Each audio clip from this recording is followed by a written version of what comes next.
don't know why.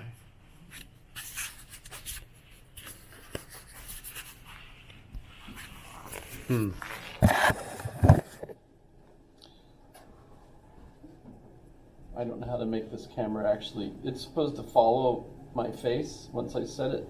The trouble is, in order to set it on my face, I have to have it on my face, but in order to, you have to. Just set it on your face, you have to set it on. So you have to do, see here's where, so I have to go like this and set it on my face, but my face is over here, so I can never, so I thought, maybe if I just go, did that do it? Hello? I don't know. It's Chinese, so what are you going to do? America. Pardon? You're cheating on America. I don't think so. Let's see, this is I don't know where the heck that, you know what it is? For some reason, people think that, oh, China, it's another consciousness. In fact, it's a self-consciousness. And we're a self-consciousness. And so we're in conflict over who's going to be the master and who's going to be the servant or slave, you know, as you heard her say. What is that all about? Well, some people think Hegel is difficult. Actually, I think in general, Kant is considered to be the most difficult. And I mean, that seems reasonable to me. So there's even a quote about reading Kant, it's like looking for a black cow at midnight, you know, when there's no moon or anything, you know, so it's very difficult. But when we were talking about Kant, we reached this Kantian revolution that he called a Copernican revolution, and that is that what we're actually able to consider a basis for our experience are things that are structured by our minds. And we left, you know, I guess last Wednesday trying to figure out, so how do our minds structure things? How does our mind get structured in the first place? And I mentioned, you know, Gestalt psychology. I mentioned Freud as another, you know, who thinks, you know, you go through stages of development and so on. There's lots of folks. Frankl, I mentioned, Viktor Frankl, logotherapy. But the biggest move really was into language. Language and culture end up being viewed today as, you know, what structures the way you view the world, right? And language especially. You know, language is a really important part of that. Well, Hegel and the whole group that come along at the, you know, as kind of this next stage are the Romantics, and there's a neat, relatively new book by Andrea Wolff.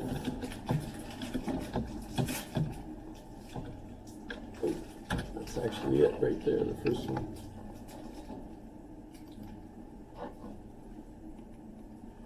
So the Magnificent Rebels, the first Romantics and the invention of the self.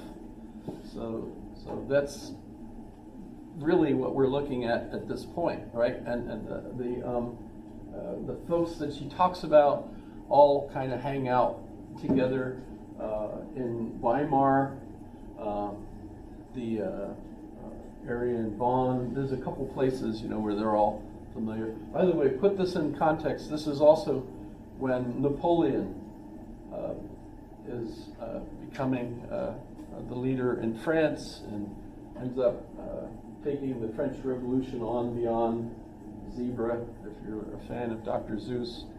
And many in Germany in the intelligentsia are fascinated by that and actually looking forward to that same kind of revolution happening in Germany. And yet at the same time, they're all part of the status quo. They're all educated people, which means they have wealth and so on. So you would think that, wow, that would be the end of their cush lives if there was a revolution. And in fact, if they were aware of it, most of the people in their same situation in France had their heads chopped off by Robespierre and you know, the ones who revolted. But still, they're excited about it. Hegel and his classmates planted a liberty tree in the town Tübingen, where they were going to college.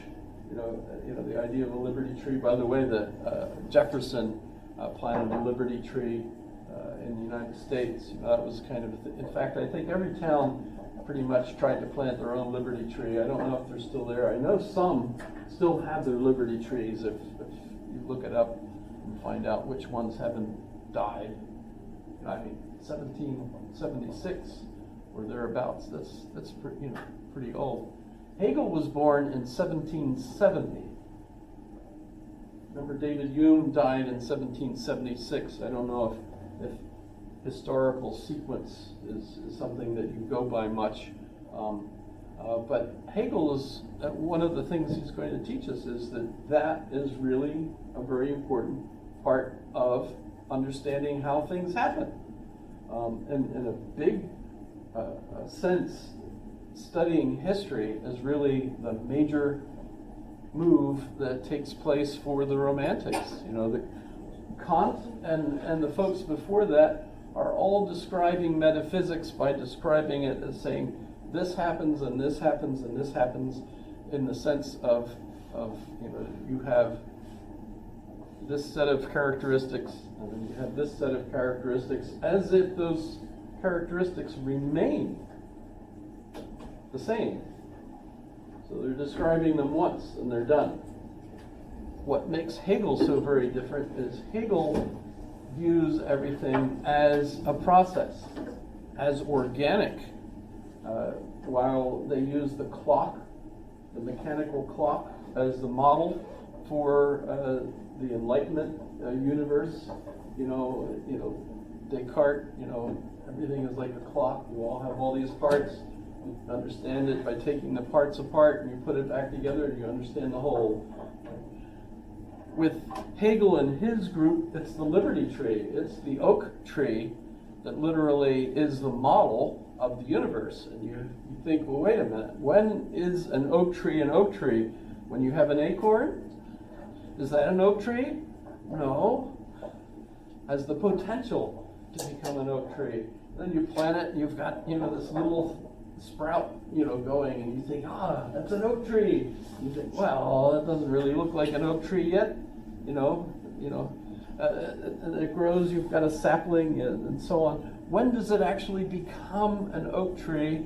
And then, of course, the biggest oak trees eventually fall and are rotting away in the field or chopped up into the fireplace and so on, and you're thinking, well, is this an oak tree? This log? You throw it in, you know. It's much more difficult, right? You can't just label every part and put it back together and say, aha, now I understand how the clock works. How do you understand the way a tree works? In fact, at the same time, they also invent nature. What? They invent nature? They do. They invent nature. In fact, that was Andrea's first book, at least that I read, The Invention of Nature, which, by the way, is absolutely fascinating. I highly recommend it. And that focuses on Alexander von Humboldt, who is actually part of this group that gathers mostly at Goethe's house. So Goethe is really the hub. As I think when we were talking about Hobbes and Descartes, we talked about Father Mersenne, who was kind of the social hub. Everybody came and had parties and talked with one another at Father Mersenne's place, wherever that was, in Paris, right? Goethe is really the hub for this group. And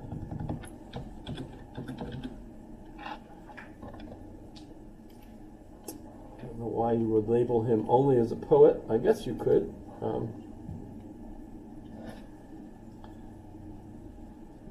Really long life, if you think about it.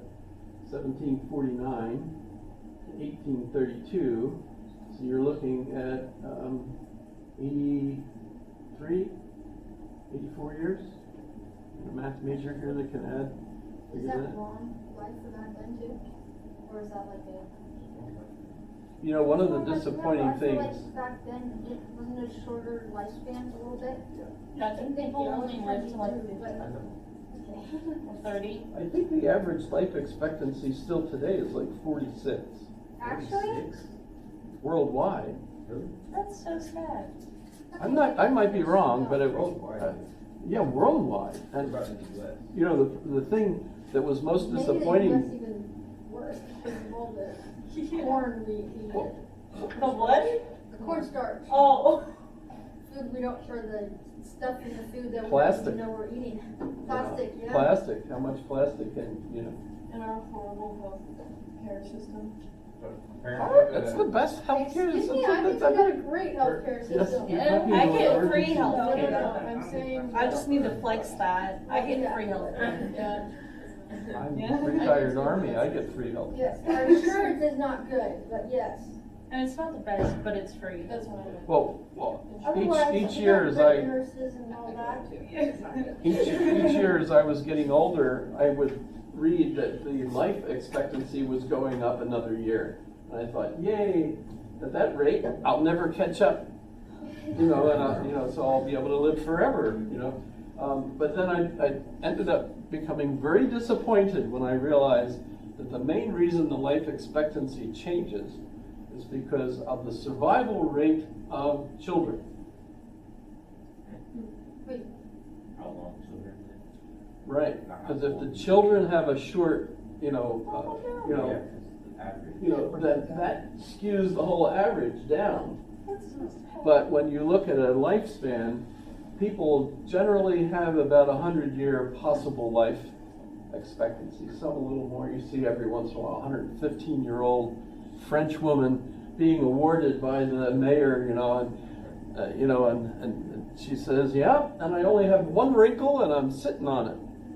there's the one video where she's 109 years old and she's drinking Dr. Peppers like Oh, yeah. 6 times a day, and she's like, all Like my smokes a doctors pack of said cigarettes is a to day." stop drinking Dr. Peppers, but I drink it every day and I'm still alive and they're dead. They're dead. Yep. So when you look at life expectancy, there's lots of factors that can influence how long the average is. But there's yes. It looks like the worldwide average is 72 years, and then It is now? 77. That's the That's a worldwide. long time to live. I Wow. would like to live till at least the 80 marker, and then you get the 20 Yeah, year 17 chunks, whole years. You get Is the, a long time to you know what I'm live. saying? You get the 20 years, and then That's you get a another 20 whole- years, No, and you I get think to. if you We were talking about. I think it was this class we were talking about. You get Yeah, to 90 is 20 years, old. and you got 40 years, 72. 60 years, That's 80 years, but you get to age and you get to experience like those 20-year markers and like. I think it was in here. We were talking about like how much you basically live by the 20-year markers, or like you know what I mean, like experience new. Was it not in here? It's We were just a talking- model. It's just a model that we're, how long each individual. I have a friend who's 98 Okay. and still can manipulate the internet enough to go on Zoom with us once a week, and talk with us. But then if you look at the obituaries and so on in the paper, just last week, a woman apparently decided to give up, and she shot her 3-year-old child in the car and then shot herself. Recently? Where? Was Just that like last last week. week? Yeah. Last week in Anchorage. Oh, That kind of stuff happens all over. We don't even know about it. oh, okay. Now, I've got to get back on track now. Where the heck? We were So- talking about. So I mentioned he was pretty old. Remember Hobbes lived till he was 90 or something. And he's the one that famously said, life is nasty, brutish, and short, dog-eat-dog world. And he was So playing old. tennis and retired, yeah, it's just crazy. But Goethe fascinating guy in lots of different ways. Not just a poet, although he's considered by many of the Germans to be their greatest poet. And Faust is the play that they especially like. I think I might have mentioned Faust before. Wolfgang, this guy, I've seen him in poetry before. Because we haven't talked about him before, have we? I don't think so. Yeah, I've seen him in poetry. Although I might have mentioned him if I mentioned Faust, because sometimes people think Faust might have been Descartes